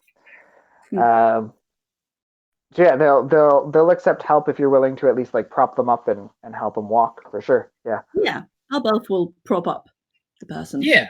Help him. Awesome. As you walk, Haruna just says, we thank you for your help. Once you found our sled, it's loaded with iron ingots. They're very valuable. Iron's hard to find around here. And yeah, just bring it to us here at Black Iron Blades. We're the company called the Foaming Mugs, and they gesture on their cloak. You see each of them has some kind of mark, like a badge on their cloaks, and it's just a mug, like with foam on the top. Thomas, I'm going to have to go here fairly shortly. I've gone an hour over what I usually do. Yeah, I was surprised that weren't reaching the end. I was like, I thought Kit usually only goes until 5. I usually do, but if she's not yelling at me... Hi, Mary! Don't put the blame on Mary. Could you feel the aura behind you just growing? I slowly? Hovering. Yes. Okay. So you guys help them back to the shop, and for the help of taking them back to the shop. There are snowshoes. So they will outfit you each with a pair of snowshoes, which significantly increases your travel speed because Icewind Dale is thick snow everywhere and blizzards are abound. So as you guys, as adventurers, is there anything else you want to do before leaving town? Just make sure that one member, I can't remember his name, was it Krogs or Storn? Wait, Storn. Scorn? Storn. Storn. The Storn. injured one? Yeah, make sure that Storn is at least stable, like not gonna die. Yeah, like he has like a laceration across his abdomen. You don't see any guts spilling out, but Haruna kind of waves you off, and you see it's a she. And Haruna at Black Iron Blades, the blacksmith shop, she gets like a thick wrought iron needle, which she starts heating up in the fire. She says, "You guys should probably head out. I don't know if you want to be here for this." Okay. No, goodbye. Thank you. So what was the name of their group again? I know you said the name of it was Black Iron Blades. Was the blacksmith? So Black Iron Blades is the business. That's the blacksmith shop in Bryn Shander. But they were like a mug or something? Their group is called the Foaming Mugs. The Foaming Mugs. Okay. Yeah, Foaming Mugs. Okay, so just to recap real quick, we've got 5 quests already. The series of murders in 10 towns, the monster of Lake Mare Dwaldon, which is from my letter, stopping Aril the Frost Maiden from the Perpetual Night, finding out if Sefik is guilty or not for Helen Trollbane, and then retrieving the iron ingots from the Yeti attack for the foaming mugs. Yeah. Correct. So Yeah. David, quests 1 and 4 are basically the same thing, right? Because They're connected, right? This is like a sub quest of the Flynn murders. thinks Sefik is the murderer, right? Right. And quests 2 and 3, no one else knows about that. That is just you that knows about that. Got it. Okay. So you can obviously in character share that if you like, but that's just for you. Okay. And yes, this is now a new subquest, finding the sled loaded with iron ingots for the dwarven members of the Foaming Mugs. So as we end our session, we see Balbeth, Finian, and Dodge bundled up to the. I guess the question is, what does it look like? You guys describe to me, what does it look like as you guys head out of the large wooden gates of Bryn Shander into the snowy beyond of Icewind Dale? I'm trudging through, still a little bit buzzed from the morning's ale. I'm pissed off and ready to hit something. That's basically it. Do you have your snowshoes on, or are you just? Yeah, no, I have the snowshoes on. With his hands in his pocket, like his fur coat thing, like flowing around him, sort of as much as it can flow. And he's just like walking, like pretty cocksure. He's just like, I'm gonna take down a Yeti if that's gonna get me money. Fine. I'll add one little tidbit. I've flipped my hair to the opposite side to cover the scar, and my helmet's on to provide a little protection from the cold.